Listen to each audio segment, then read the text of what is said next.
Hukum Islam atau syariat Islam adalah segala macam hukum atau peraturan yang tujuannya mengatur segala urusan umat Islam dalam menangani perkara dunia dan akhirat. Syariat Islam atau yang lebih sering disebut sebagai syariah merupakan berbagai macam aturan yang ditetapkan oleh Allah dalam mengatur hubungan makhluk dengan Tuhannya dan saudara sesama muslim, sesama manusia, makhluk hidup, dan alam.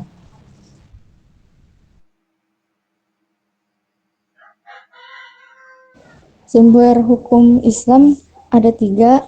Yang pertama, Al-Quran, yaitu setiap hukum atau peraturan yang dibuat harus berdasarkan Al-Quran dan tidak boleh saling bertentangan. Yang kedua, Sahih, berisi tentang penjelasan rinci mengenai hukum Islam yang ada di Al-Quran, tata cara beribadah, aturan dalam melaksanakan ibadah, dan ucapan Nabi Muhammad SAW yang dijadikan sumber hukum. Yang ketiga ada ijtihad, langkah para ulama besar untuk menemukan hukum suatu hal baru yang belum pernah ada di zaman Nabi Muhammad dan tidak tertulis di Al-Quran.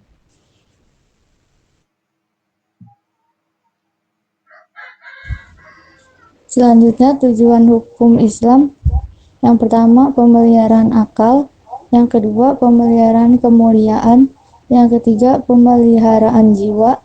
Yang keempat, pemeliharaan keturunan. Yang kelima, pemeliharaan agama. Yang keenam, pemeliharaan harta.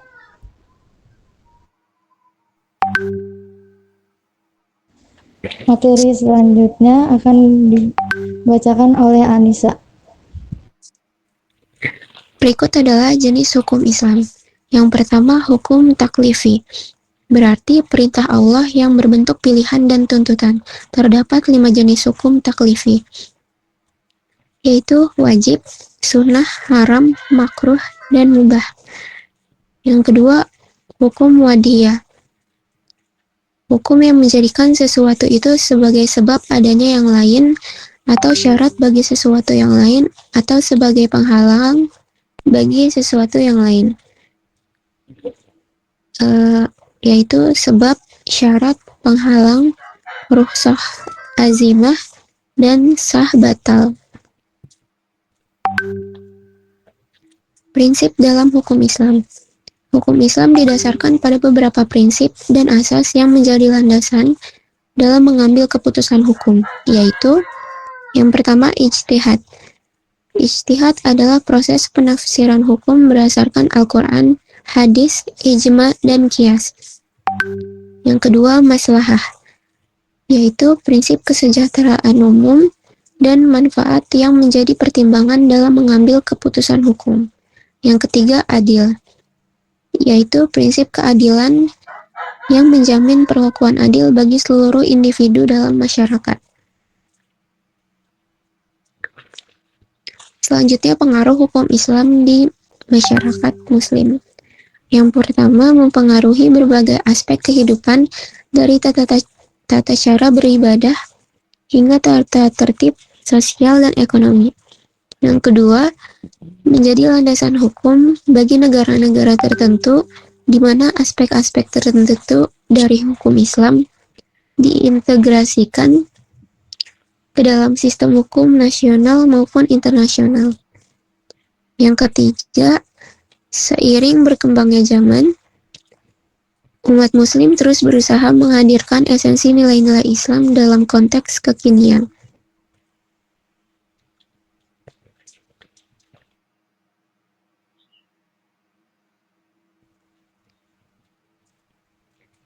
Sekian presentasi dari kelompok kami.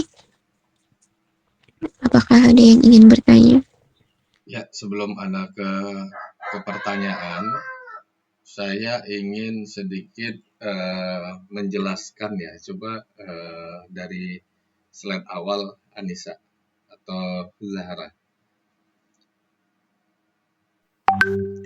Ya, karena berbicara tentang hukum Islam dan aspek-aspeknya, saya mesti memberikan sedikit semacam keterangan ya, karena kan tadi itu ada misalnya apa namanya, hibzun nasl, hibzul mal, hibzun nafs, atau hibzun nafsi, itu kan harus saya jelaskan. Ya, slide-nya digeser ke awal, Zahra.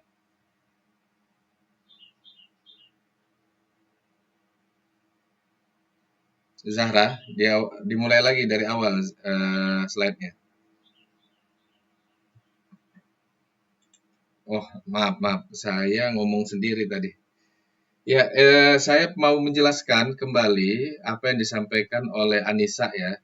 Tadi sebetulnya saya udah berulang kali nyampaikan Zahra dikembalikan slide-nya ke slide awal, tapi karena apa namanya ternyata masih mute saya. Oke, Zahra ke slide awal Zahra.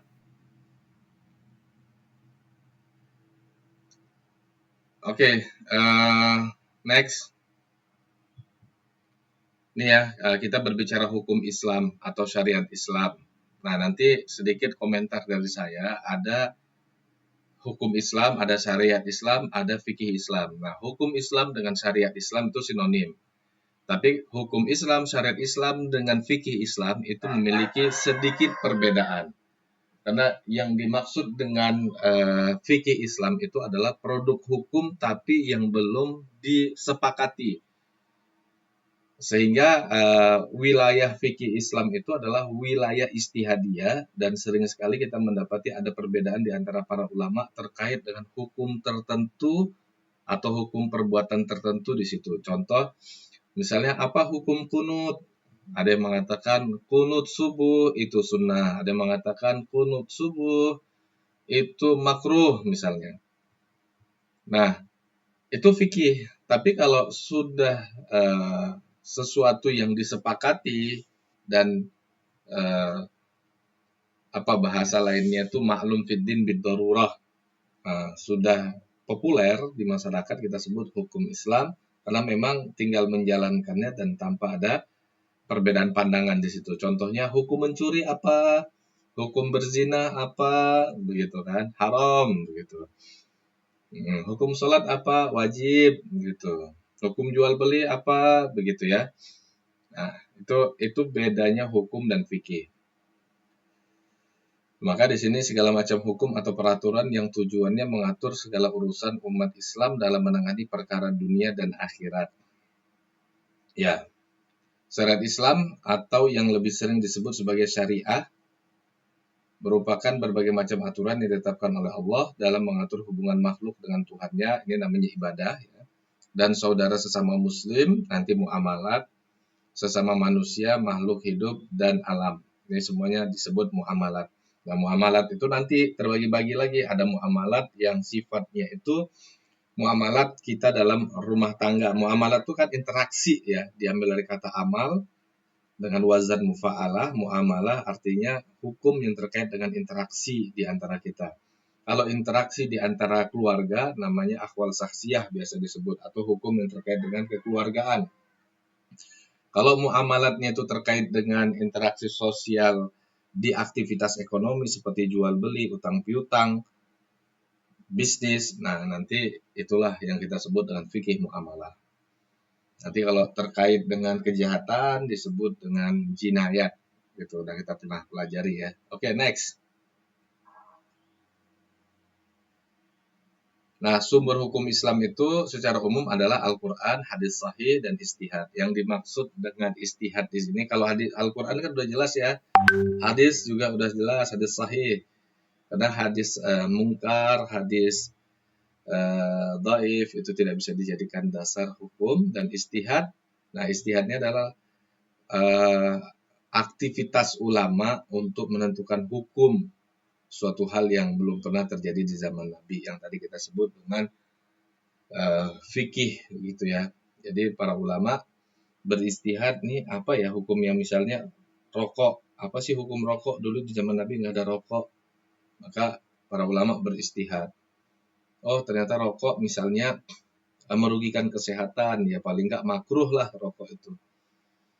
Atau apa sih hukumnya narkoba atau ganja atau biasa disebut dengan cimeng. Oh ternyata kalau kita menghisap ganja, kita akan kehilangan kesadaran dan kewarasan. Oh maka hukumnya haram misalnya. Oke, next.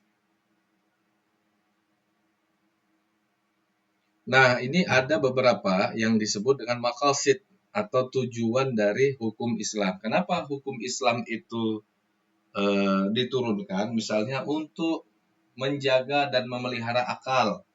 Makanya nggak boleh mengkonsumsi sesuatu yang merusak akal, seperti khamar atau minuman keras, atau narkoba.